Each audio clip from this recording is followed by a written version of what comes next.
थाफैनो थाखाय गुरै खावलायहरनाय थाबाय। दानिया आं बिखुं नाम्बारखौ मख'लांनो आखायाव लाबाय।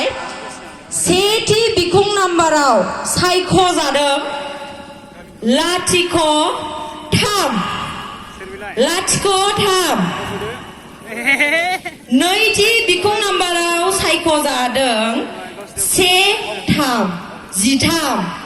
13 बिखुं नाम्बार नोंथांखियाबो आवगायनानै थाफैनांगौ।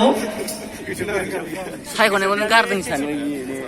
दानिया फैबावदो नोंथांमोना 13खौ आनलाकि नाम्बार होननानै सानो, नाथाय ओरै नाहरदो एग्जाम्पल एबा बिदिन्थियाव जोंहा दङ 03 आरो 13आनो जोंहा सायख'ग्रोजेन जाबाय।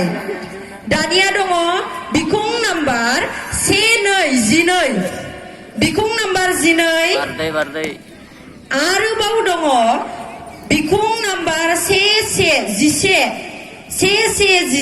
बिखुं नाम्बार 11 बिखुं नाम्बार 05 बिखुं नाम्बार 05 बिखुं नाम्बार 01 बिखुं नाम्बार 16 बिखुं नाम्बार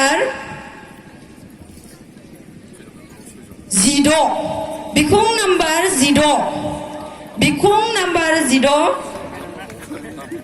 बिखुं नाम्बार 14 बिखुं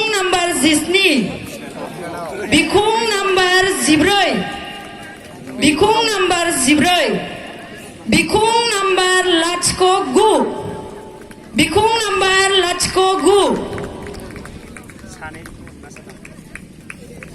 गैला जोब्बाय। दानिया जोबथि बिखुं नाम्बार बिथाङानो जोबथा सायख'जादों। जोंहा टप 10 एबा सा 10खौल' बासिनो थाखाय जोंहा आफादनिफ्राय खावलायदोंमोन, नाथाय बिथांमोननि नाम्बारा समान जानायलाय जोङो सा 11खौ लानो गोनां जादों।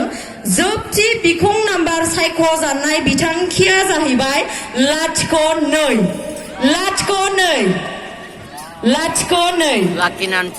दा बिथांमोनानो जोंनि दिनैनि सा 11 टप 10 होननानै बुंदोंमोन, नाथाय टप 11 एबा 11 जाहैबाय। दा बिथांमोनानो दिनैनि नैथि राउन्डनि मोसाखावरि बिथांमोन, जाय बिथांमोना देग्लायनि बे रंजालि बैसागु एबा नैथि रंजालि बैसागु फोरबो फालिथाय बेरगाव हाफागाव रंजालि बैसागु आफादनि बानजायनायाव बारदै सिख्ला मोसानायाव मोसानानै देरहासार जानो हादिया। नोंथांमोना गोसोआव दाहा दुखु लानो नाङा। देग्लाय मोनाखै माथो जाखो, खालमासिथ' मोनगोन नङा होमबा?